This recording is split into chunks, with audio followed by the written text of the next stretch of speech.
Trending nga ngayon itong Muscat Flower Festival dito sa Coron Park. And syempre kung nasaan ang trending, nandun din tayo. Kaya tara, puntahan na natin. Alas 7 ng gabi na nga kami pumunta dito at dahil Thursday ngayon, medyo madaming tao. Kailangan mo nga pala ng ticket para makapasok dito. Pwede kang mag-purchase online or pwede ka ding bumili mismo sa ticket booth. 1 Omani Real ang halaga ng ticket. Kung i-convert natin yan sa Philippine Peso, ay 150 pesos. Pagkatapos nga namin bumili ng ticket, ay dumiretso na agad kami sa loob.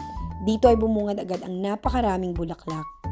And take note, lahat ng nakadisplay na bulaklak dito ay fresh. Kasama ko nga pala ngayon sina Amber and Sheena, mga teachers din sa school kung saan ako nag-work. And ayun nga, tinignan namin isa-isa yung mga nakadisplay na bulaklak and kung ano nga ba yung connection nito sa Omani heritage and culture.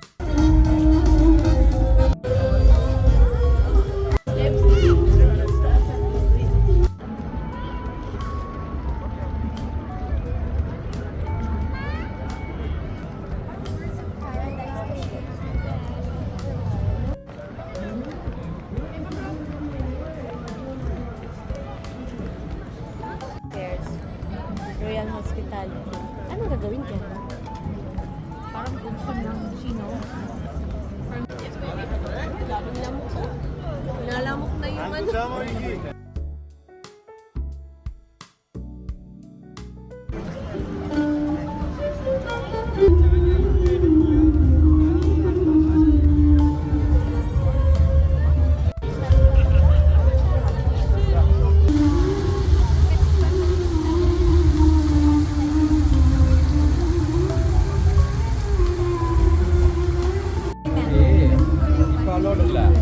At yan nga yung mga flower arrangements na madadaanan mo papasok ng park.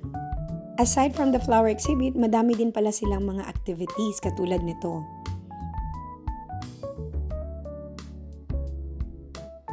Meron din silang drone show dito tuwing alas 8 ng gabi.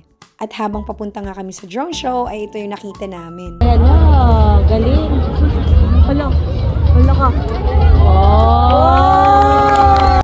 At medyo nalula nga ako ng slide dyan.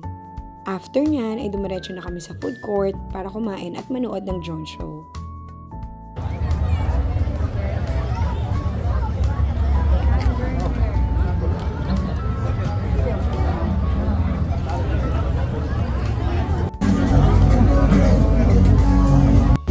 Ay, fries with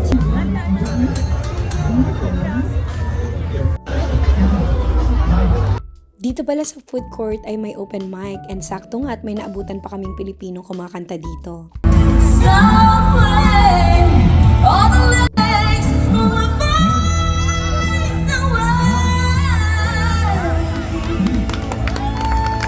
Ang galing ni Kabayan, nagpalakpakan talaga yung mga nanonood. Syempre, hindi din kami papahuli dahil may kasama din kaming magaling kumanta. Kaya ayun, napasubo tuloy si Amber. Is all you have to do to make you real. Buti na lang talaga game si Amber ngayon at hindi siya nahiyang kumanta. After nga niyan ay kumain na kami and nanood na din ng drone show.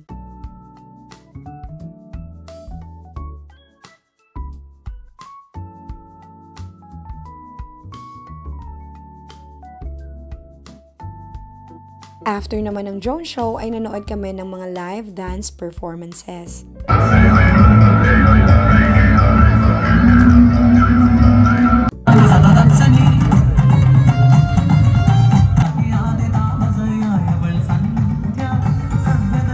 At yan nga ang Flower Festival experience namin dito sa Coron. Thank you all for watching and please follow for more. Bye!